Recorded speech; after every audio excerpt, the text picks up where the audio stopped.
Hello అండి. కథా ప్రేమికులందరికీ మీ లక్ష్మీ శ్రీనివాస్ నమస్సుమాంజలి. లక్ష్మీ శ్రీనివాస్ కథా కాలక్షేపానికి అందరికీ స్వాగతం, సుస్వాగతం. ఈనాటి మన కథా కాలక్షేపంలో తుల్లి రాజగోపాల్ గారు రాసిన కథాకావ్యం పిల్లలు నేర్పిన పాఠం నా మాటల్లో. పిల్లలు మా మాట వినటం లేదంటూ తల్లిదండ్రులు తరచూ వాపోతూ ఉంటారు. ఈ కథలో రవి మాత్రం అలాంటివాడు కాదు. తండ్రి చెప్పింది తూచా తప్పకుండా ఆచరిస్తాడు. దానివల్ల ఆ తండ్రికి తంటాలు కూడా వచ్చేవి.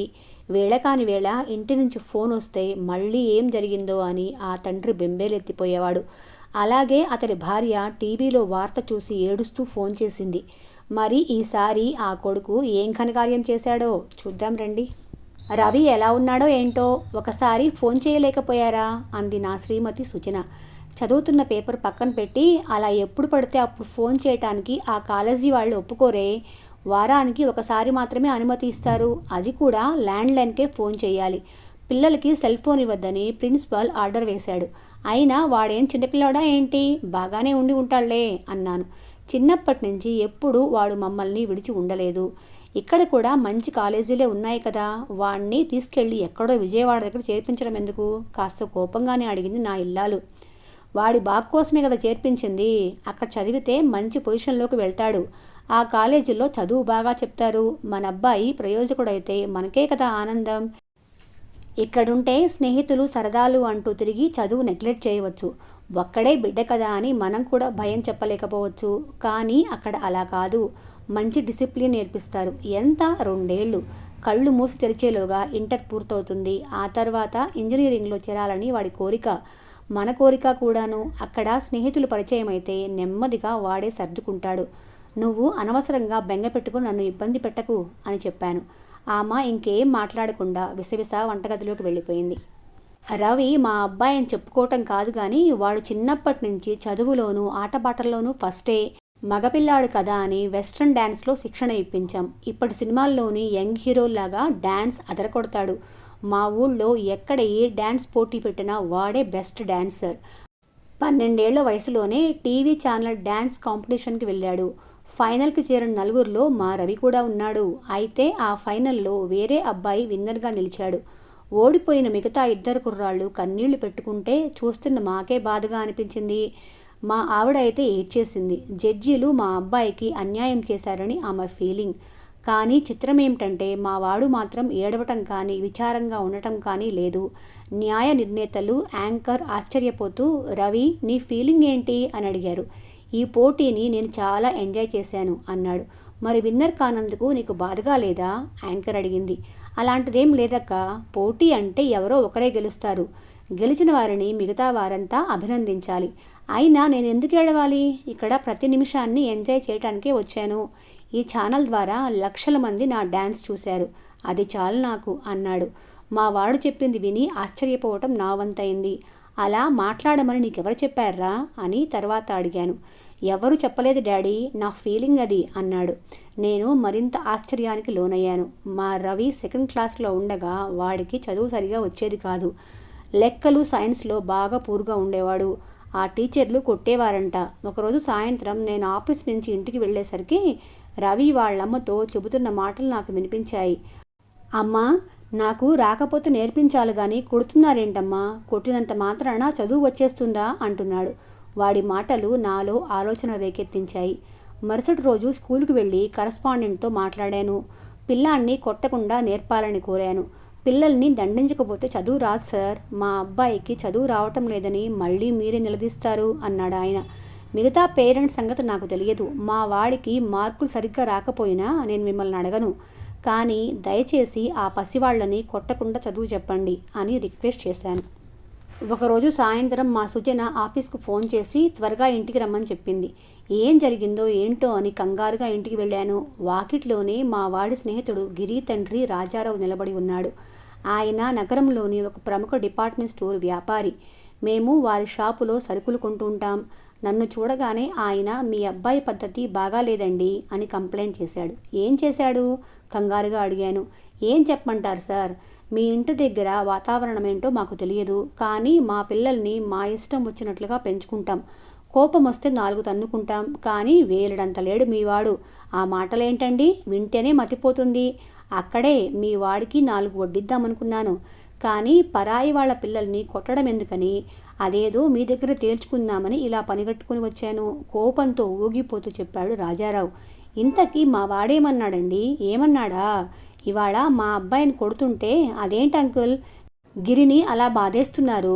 పిల్లల్ని కొట్టేవారికి కనే హక్కు లేదని మా డాడీ చెబుతుంటారు, మీరేంటి ఇలా నా స్నేహితుడిని గొడ్డును బాదినట్టు బాధేస్తున్నారు అని అడిగాడండి. ఆ మాటలు వినగానే నాకు కంగారు వచ్చింది. మా వెధవ ఇందులో నన్ను ఇరికించాడనే ఆ కంగారు, లోపల మాత్రం నాకు నవ్వొచ్చేస్తుంది. మావాడు ఒట్టి గడుగ్గాయండి, మీరు వెళ్ళండి, వీడి సంగతి నేను చూసుకుంటాను అని ఆయనకు సర్ది చెప్పి పంపించేశాను. మా రవి నా దగ్గరకు వచ్చి, నాన్న, మీరు నాకు చెప్పిన ఆ మాటలు గిరి నాన్నకు ఎందుకు చెప్పలేదు? పిల్లల్ని కొట్టేవారికి కనే హక్కు లేదని మీరే కదా అమ్మతో అంటూ ఉంటారు, మరిప్పుడు మాట్లాడలేదేం అని నిలదీసినట్లు అడిగాడు. ఓరి భడవా, నీ వయసుకు తగ్గట్టు ఉండరా నాయన, మీ అమ్మతో చెప్పినట్లుగా బయటవారితో చెప్పడం అంత ఈజీ కాదురా బాబు, మీ తాతలాగా ప్రశ్నలు బాగానే వేస్తావు అని నేను నవ్వుతుంటే, ఏం ఫ్యామిలీరా బాబు అని సుజన వెటకారంగా డైలాగ్ కొట్టింది. మా రవిని అలా పార్కుకు తీసుకెళ్ళి కాసేపు ఆడించి తీసుకొచ్చాను. 3 రోజుల తర్వాత కిరాణా సరుకులు కొనుక్కోవటానికి రాజారావు డిపార్ట్మెంట్ స్టోర్కి వెళ్ళి నాకు కావాల్సినవి తీసుకొని బిల్లు వేయించడానికి క్యాష్ కౌంటర్ దగ్గరికి వచ్చాను. అక్కడ ఆయనే కూర్చొని ఉన్నాడు. నాకు కొంచెం ఇబ్బందిగా అనిపించింది. అతను కూడా సీరియస్గానే ముఖం పెట్టి బిల్లు వేస్తే నేను డబ్బిచ్చాను. మిగతా చిల్లర నాకిస్తూ, గురువుగారు, పిల్లల్ని కొట్టేవారికి కనే హక్కు లేదంటారా అని అడిగాడు. నాకు కంగారొచ్చింది. అతను మళ్ళీ గొడవకి సిద్ధమవుతున్నాడేమోనని అనుమానం వచ్చింది. నాకేం చెప్పాలో తెలియక మౌనంగా ఉండిపోయాను. మీరు మరోలా అనుకోకండి, మీ అబ్బాయి ఆ మాటన తర్వాత ఆలోచిస్తే అందులో నిజం ఉందనిపిస్తుంది. ఎంత గొప్పగా చెప్పారండి మీరు అన్నాడు అతను. ఆ మాట చెప్పింది నేను కాదండి, జగ్గి వాసుదేవ గురూజీ. ఎక్కడో చదివింది మా వాడికి చెబితే వాడు ఇంత రాద్ధాంతం చేశాడు అన్నాను. చిన్నపిల్లాడైనా నా కళ్ళు తెరిపించాడండి మీవాడు. ఇప్పుడు నేను మా గిరిని కొట్టడం మానేశాలండి అన్నాడు నవ్వుతూ. నేను అతని వద్ద సెలవు తీసుకొని ఇంటికి వచ్చి చెబితే మా ఆవిడ తెగ నవ్వుకుంది. అలా అలరి చేసిన మా రవి ఇప్పుడు కాలేజ్ స్టూడెంట్ అయ్యాడంటే మాకు ఇంకా నమ్మబుద్ధి కాదు. కాలచక్రం వేగంగా తిరిగిపోతున్నట్లు అనిపించింది. పిల్లలు పెద్దవాళ్ళవుతారు, పెద్దవాళ్ళు ముసలివాళ్ళవుతారు, ముసలివారు కాలం చేస్తారు. దీన్నే కాలధర్మం అంటారు. కానీ ఒక్కోసారి కాలధర్మానికి విరుద్ధంగా జరుగుతూ ఉంటుంది. ఆ రోజు నేను ఆఫీస్కి వెళ్ళిన గంటలోపే మా ఆవిడ ఫోన్ చేసింది. ఆమె గొంతులో ఏడుపు తెలుస్తూనే ఉంది. ఏంటా కంగారు, ఏమైంది అని అడిగాను.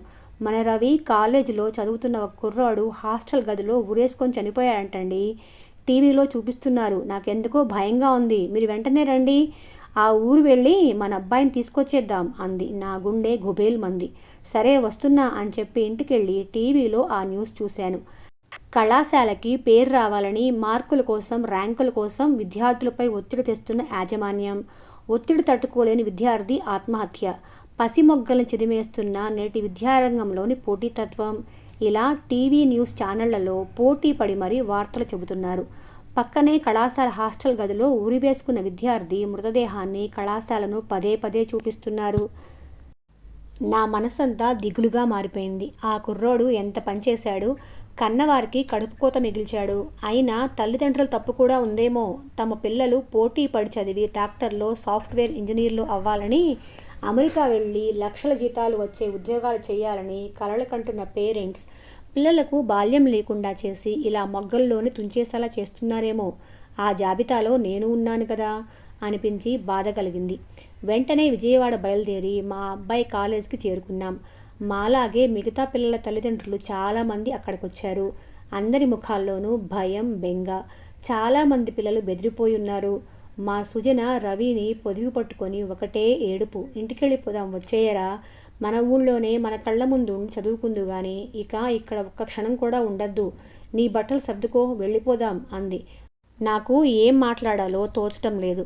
కాలేజీ కరస్పాండెంట్, ప్రిన్సిపల్ వచ్చి ఏదో సర్ది చెప్పబోతున్నారు. వారి మాట వినే పరిస్థితుల్లో ఎవ్వరూ లేరు. తల్లిదండ్రులంతా వారిని నిందించసాగారు. మిమ్మల్ని నమ్మి పిల్లల్ని అప్పగిస్తే వారిని హింసించి ఆత్మహత్య చేసుకునేలా చేస్తారా అని ఆగ్రహావేశాలు వ్యక్తం చేస్తున్నారు. పోలీసులు సర్ది చెప్పడంతో కాసేపటికి అక్కడ గొడవ సద్దుమణిగింది.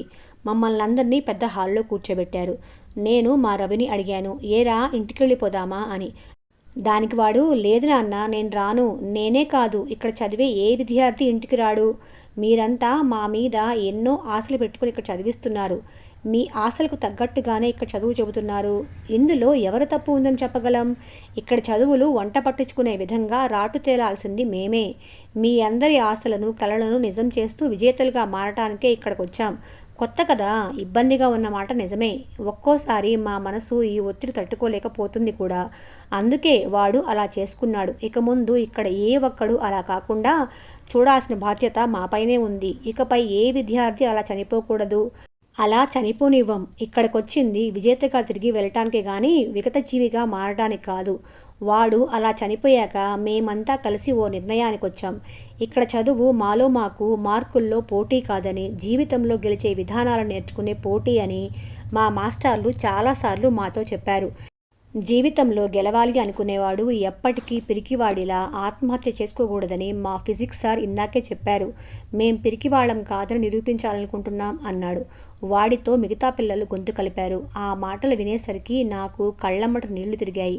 పిల్లలు ఎంత ఎదిగిపోయారు! కాలానికి తగ్గట్టుగా, అవసరానికి తగినట్లుగా, పరిసరాలకు తగినట్లుగా మనిషి మారాలి. లేకపోతే అభివృద్ధి ఆగిపోతుంది. ఇక వాడి గురించి బెంగపెట్టుకోవటం అనవసరమని నా భార్య కూడా అర్థం చేసుకుంది. నిజంగానే ఇది పిల్లలు నేర్పిన పాఠమే కదండి. ఇలాంటి పిల్లలు చాలా అరుదుగా ఉంటారు. ఆణిముత్యాలు. మన కథా కాలక్షేపం కొనసాగుతూనే ఉంటుంది. ఆ కొనసాగింపులో మీరు కూడా భాగమయ్యేందుకు మన ఛానల్ను తప్పకుండా సబ్స్క్రైబ్ చేసుకొని నన్ను సపోర్ట్ చేయండి. ఇప్పటి వరకు విన్నవారు మన కథలకు లైక్ కూడా చేయండి. మళ్ళీ రేపు కలుసుకుందాం.